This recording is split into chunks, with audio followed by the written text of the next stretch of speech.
Our world started with a data explosion, marked by an exponential growth in the volume, velocity, and variety of data being piped in and out of organizations. However, despite this new wealth in technology and data, businesses had never been so challenged to drive revenue growth, plagued by dark, siloed, unusable data, rendering their go-to-market motions useless.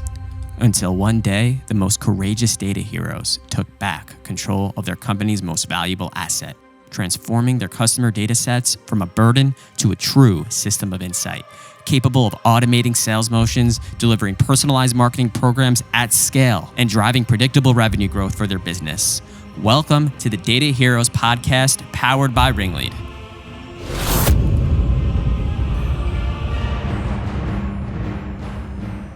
Welcome, everybody, to another version of Talk Data to Me. We're very lucky to have a special guest today, Alex Greger. Alex is a four-time Marketo champion. He's the marketing automation manager at Skillsoft, and we are excited to get to know you today, Alex. Great. Thanks, John, for having me. So, Alex, we like to first start just learning a little bit more about you, and we see you as a data hero, and we'd like to kind of understand what your journey to becoming a data hero looks like. Sure. I actually started out in kind of the graphic design space. Went to school for advertising and design, but I got into the digital marketing space very quickly. Started out as kind of a front end developer design side of things, and slowly creeped into email. With email, became databases and database management, how to expand, grow, how to clean and optimize. And that's kind of how I slowly became part of part of my repertoire is data governance and data management and hygiene and all that jazz. And you've been a Marketo champion multiple times, and you got a kind of a unique story about that. Can you tell us a little about your background as a Marketo champion? So I've actually been a Marketo champion for four separate company, or have applied and become a Marketo champion from four different companies that I've been a part of. I actually was part of the. Uh, um, I started as a consultant, so that's kind of where I got my first taste of marketing automation and Marketo in general. And then have in the past 3 years switched over to the client side. So it's been a nice background to coming into a client side, and it's been really interesting to see both sides of the business. Yeah, it's a unique experience to be able to see it from both sides. Is there something in the Marketo ecosystem that caused you to want to attach your personal brand to it? Like, what was the reason that you wanted to attach your personal brand to Marketo specifically? I kind of look at marketing technology agnostically and company to company, but my sweet spot really has fallen into Marketo. I think that's twofold. I think that's on a kind of kudos to Marketo because it's, to me, from a usability standpoint, somebody jumping in, as well as a tool that is um, built to become kind of a engagement platform as they advertise themselves. It's not specific to email. You can do so much more within the platform. And then on the other side, I've just kind of been in the platform for 7 years now and have really kind of grown to utilize it. I seek out companies for next roles and such that have a stack that I'm familiar with, and that's because I've learned how to use the tool, and I think that's sometimes the issue is somebody buys a tool, they don't really know how to use it or how to leverage it to its fullest. So with the experience I've had, I really have learned how to get the most out of the tool, and that's really help me kind of align myself more with them out, instead of other uh, maps that are out there. Yeah, I mean, these marketing automation systems and any software in the cloud for that matter are making sprints, they're completing sprints what two every 2 weeks or 3 months, and so you're always keeping up with new features and functionalities, and so they kind of follow each other's paths, but it's once you get the knowledge base in one, it's kind of hard to maintain that same set of knowledge across multiple systems. Let me ask you a quick question. What would you be doing today if you weren't a marketing automation expert? Like in like back when you were young, what did you want to do? That's interesting question. That's great. Uh, well, if we're talking real young, I grew up playing soccer, and so as all little kids in sports, I of course wanted to play professional soccer. But as I grew older, I always found myself on the design creative side, but taking a few consumer insight related type of classes, psychology, sociology type of classes.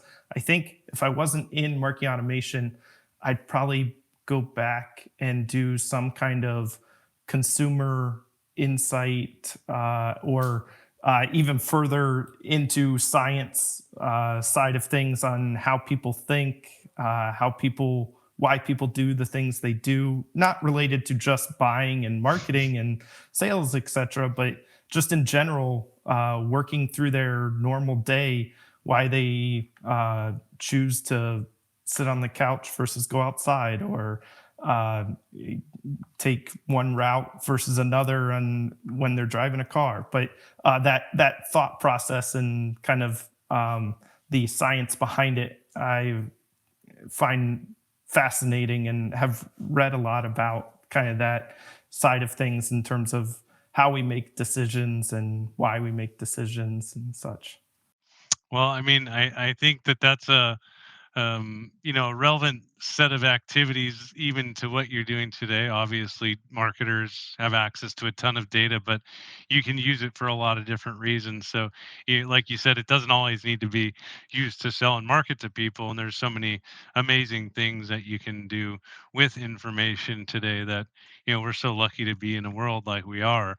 Let me kind of switch gears into Marketo and data quality. As somebody who is administering a large marketing database, what are the most common data quality challenges you are facing on a day-to-day basis? It's a great question. um, I would say currently and what I've actually seen in the past two companies is really connecting the dots between um, a persona and what I would call codifying that persona, if you will.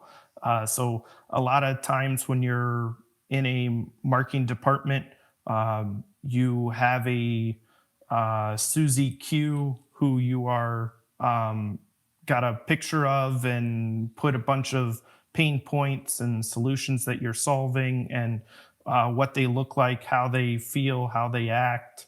But from an operations standpoint, one of my biggest challenges is taking that information and looking at it from a database perspective. Like, what does that mean from a database? And that's both demographic, firmographic side, but that's also behavioral side of things. So taking those and marrying them together to really create and scale that persona, so the end my stakeholder, the end user, digital marketer, or campaign operations, whoever may be on the end of building that campaign, can easily target those personas for specific campaigns that they want to market to. So, when you're doing persona building, I know that obviously there are thousands of job titles, and getting those into, department level persona, it can be incredibly challenging. Do you have any, are you doing, segmentation of these data values in Marketo, or, what is the best way that you've found to, segment job titles into these personas before you then layer in, scoring and cross functionality across the firmographics, the demographics, and the behavior? Yeah, standardizations, a key aspect. I think having discussions internally of and review of where people should fall, but a lot of it comes down to uh, the manual effort to try to append that information. Like a lot of times you collect on a form maybe somebody's job title, but to aggregate that to a job level or a role or something like that, you have to take the time to analyze the data you have and bucket it and create those. And this is one of the reasons I like Marketo and use Marketo frequently for is their database management type of functionality and tools. So you take those kind of keywords that you find in your audit and analysis and start to bucket those, and then you backfill your current database. But then you also have a program running where when somebody brand new fills out a form and they put a job title that may have 4 or 5 words in it, you go into that and look for specific keywords, and then you kind of have a hierarchy of what level they should be slotted into. And you really help then the kind of end user, again, the stakeholder, when they go to send a campaign, they don't have to have 500 job titles and keywords and variations built into their targeted list.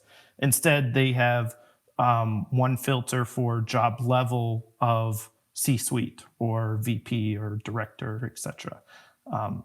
So I think that's kind of a aspect is really auditing and analyzing, and then taking that information and applying it to kind of a systematic appending or enrichment for the data that comes through.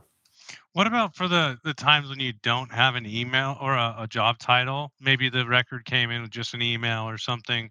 Have you had any success using third parties to enhance that data so that your normalization programs can actually be useful on values that don't have a value? Yeah, so that, I mean, there's plenty of enrichment program vendors out there. There's what we use here internally is Zoom Info. We have it plugged in, so when it's a match, it brings in specifically any of those data qualities that might be gapped. We make sure it matches our list of values that we already have pre-approved, or we translate them to that. And it's used both on the sales and marketing side. So sales uses it to source, and marketing ops uses it a lot of times for the kind of appending, enrichment, and completeness of that data set. We actually run, we like to run dashboards in Salesforce on data quality. So we have number of job titles, number of people without job levels that have job titles, or number of people that don't have job titles at all. And we keep track of that and kind of either have a team that would manually kind of go and research, or identify if they're junk and they're just thrown in like ABC on their job title or something like that, and that's why it didn't match or append, anything like that. So, what about the size of your database? Is it, how big is the database, or the databases that you've supported in the past? And we're talking about person and company combined records. So I'm actually working with one of the larger databases I've well, yeah, one of the largest databases I've worked with. When I came in, we had a little over 6 million records in our database. That's contacts, leads, etc. And actually, the one of the big initiatives, I've only been here about 9 months now, and one of the big initiatives when coming in is setting up kind of hygiene programs. 6+ million. Our average send was only to maybe a couple 100,000 though. So there was a large part of the database that was dead, inactive, junk, uh, et cetera, et cetera. And so that was one of the big projects, is setting up ongoing hygiene that collects and kind of aggregates records, but also um, going through the database itself and fishing out those people that really should not be there. And it can help both our price tag on Marketo, but also help our overall campaigns, ensuring we're uh, emailing, capturing most up to date information, emailing most up to date records, all of that. Yeah, when I talk about to my family or friends that may not know what I really do, because it's a specialty industry, I sometimes explain it. Well, you know, at its core, marketing ops does a lot of things, right? But what we're really doing is we're maximizing the number of qualified participants for any sales and marketing campaign by doing things like filling small gaps with enriching data and then transforming it into less complex reporting structure. So if you want to market to every good record in California in your database, a marketing ops person to make sure that you maximize the number of people that make it into that report. And like you said, instead of having 200 go out and ascend, that may or may not be qualified for what you're trying to personalize. Maybe you get that to three, four, 500,000 that are perfect for that campaign, and you start to think about the downstream revenue effects or success rates from a sales or marketing professional, or the end users, what you call them, can make huge gains. But it's at the end of the day, you're just populating targeted lists with more names and the right names, right? Exactly. You summed it up. You sum. I wish I want you to write that down and send it to me, so then I can tell my wife that and my friends, and and give them. That's a great way to summarize. And to some other people, I just tell them I work with computers. So there's two. I usually go with digital marketing because most people understand that broad aspect of. They don't quite understand the operation side of it yet. Yeah, I think that today's revenue operations leaders will be tomorrow's business leaders, because you have access to all of the information, the inner workings, and how to scale the business. Right? It's not that the marketing ops or sales ops teams are doing these one-off projects. It's that you're supporting scale across the organization, which is it's really exciting to me. Can you tell us a little bit about Full Story and kind of what you guys do and who you support? Sure. Yeah. So Skillsoft is a enterprise learning platform. So we have different products: leadership and business, compliance, tech and dev, where we enable a company to supply ways for growth within their employee database, so that they come in and they can take leadership classes and learn how to kind of grow in their current position and become a leader. They can learn tactical skills in kind of the tech and dev space, like R or Python or something like that. So we tailor mostly towards the enterprise, but we do have a e-commerce kind of business for kind of a B2C side of the side as well. Yeah, you just actually answered my question. I said 6 million records, and it sounds like you have a B2C component in there as well. That's usually when I see a B2B database reach that size, there's always a consumer kind of channel within the database. How do you work with, what are the challenges that you've run into having to manage a consumer data set alongside a B2B data set? And do you have any way to kind of cross link the B2C data set back up to the business data set? That is a big proponent of some of our like small business side of things is they come in as e-commerce or a single user, and we start to see then maybe multiple people from that company sign up, and we um, take advantage of that and try to instill why they should sign up for kind of a regular package that would allow them to scale, grow in their seat count, all of that kind of stuff. So it's really important to us to keep an eye on that B2C side. Sometimes it's personal email addresses. So a lot of times we have to kind of do some digging or allowing us to kind of see beyond um, just the initial email that comes in. But that's definitely a major proponent in us growing our small business segment is seeing people come in one by one and trying to introduce reasons why they should grow and become kind of a full contract within their business entirety. Yeah, we're seeing a lot of go-to market motions being driven in our space, like right SaaS technology with some sort of freemium offer, which asks for little information. Um, and then it goes into a database that's also associated to accounts, right? So intent can be purchased by from third parties, but you can also get amazing intent from your own first party interactions. So when you've got a freemium offer that all of us, we like to sign up for free stuff with our personal emails and not give a lot of info.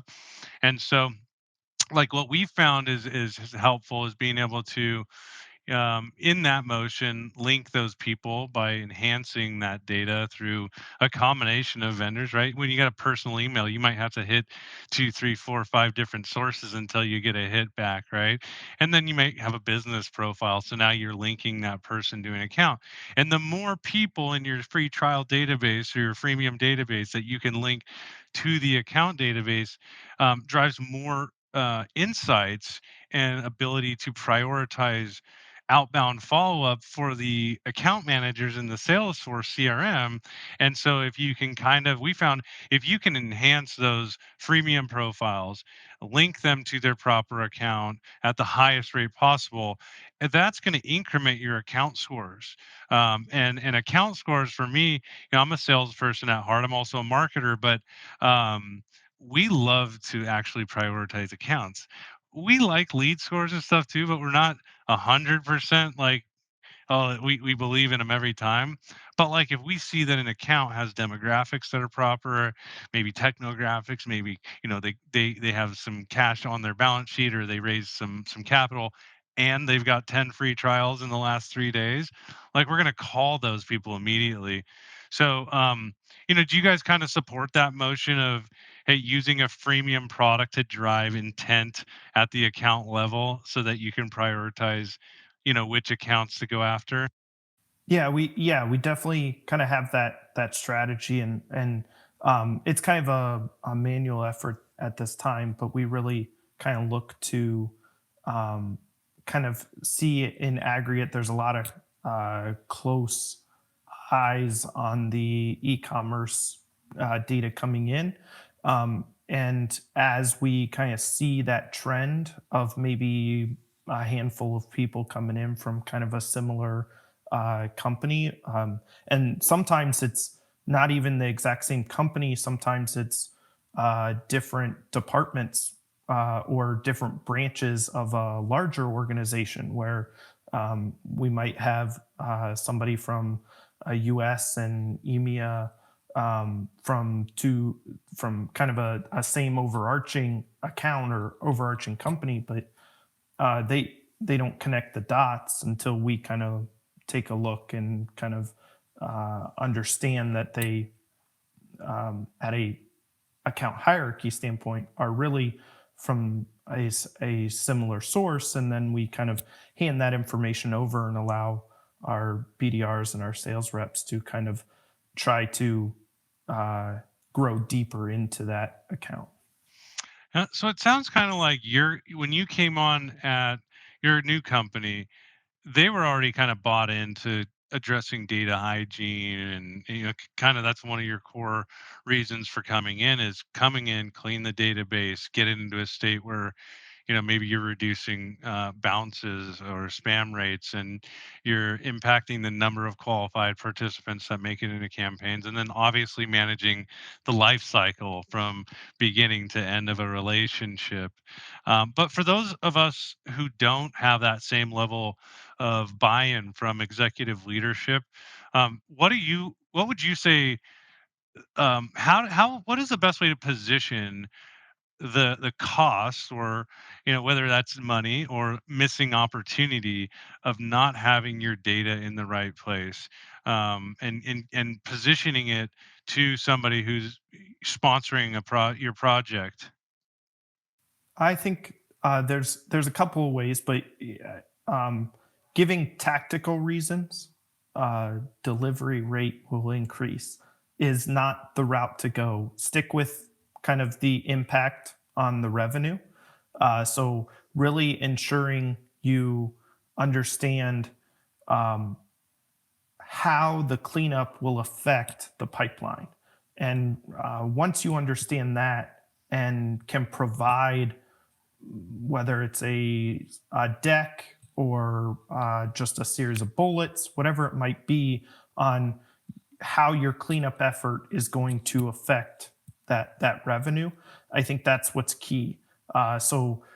Key areas that I look at is initial cost savings on your technology, um, uh, time and effort through BDR or a sales rep that's spending time on junk records or receiving junk records or sourcing their own data, going out and getting an email, getting a lead, but it has only two pieces of data information. And so they have to spend the time to go out and source their own data.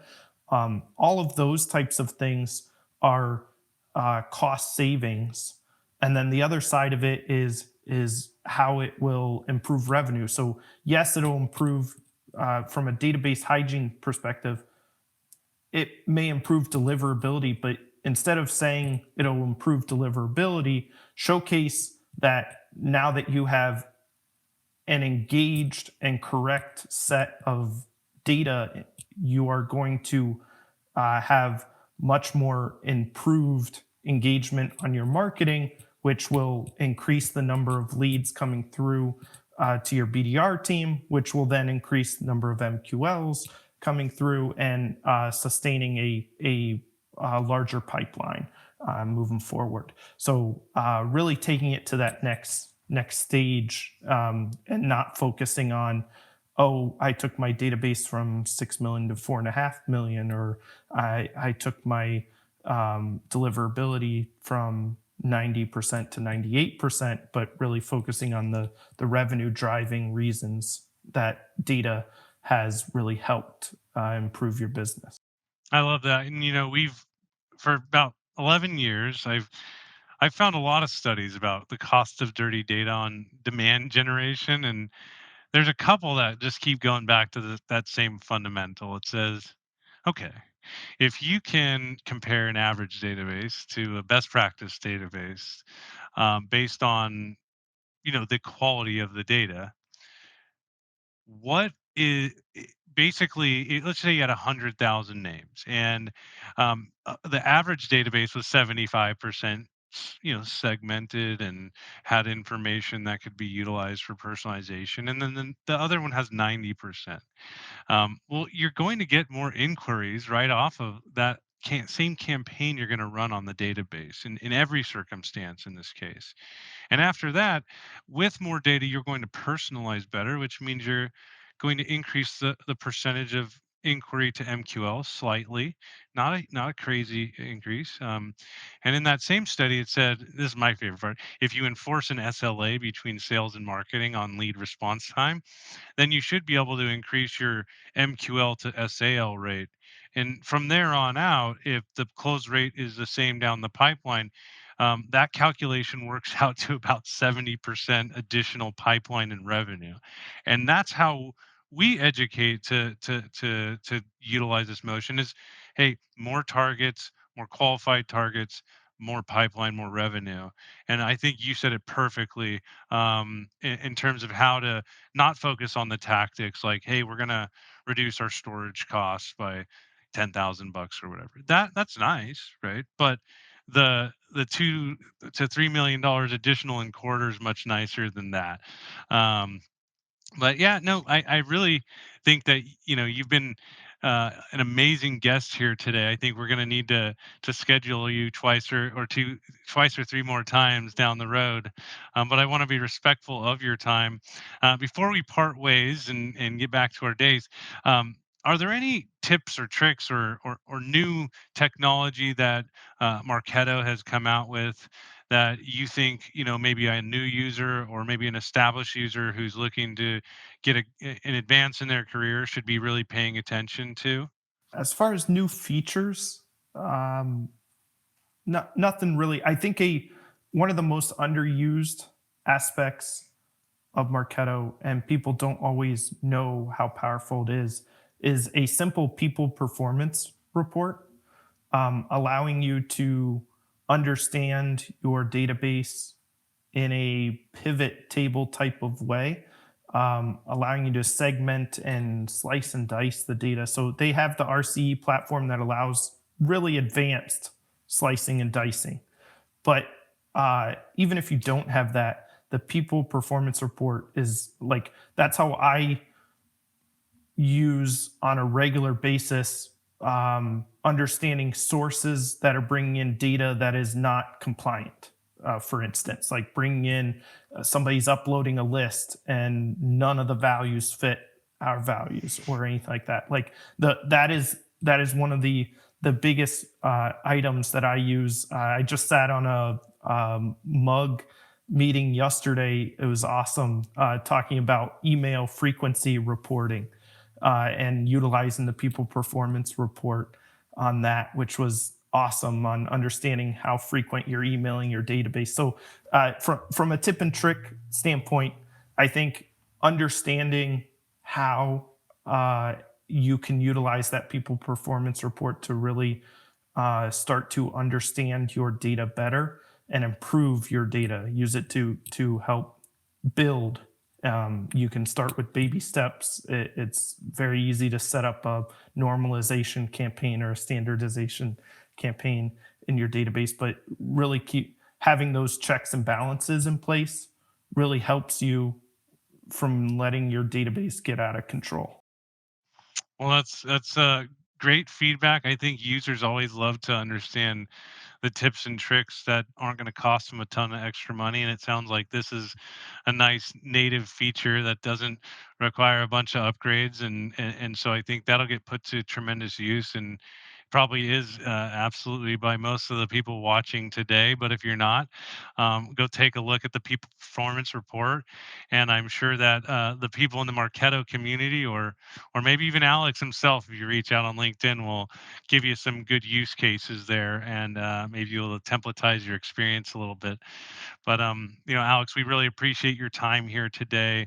Provide some amazing insights and experience, and just goes to show that the community that Marketo has put together, the user groups, and the champion programs, and the Marketo Summit and everything that they do, just creates a great network of people. And Alex, we appreciate you today. Thank you so much for joining us.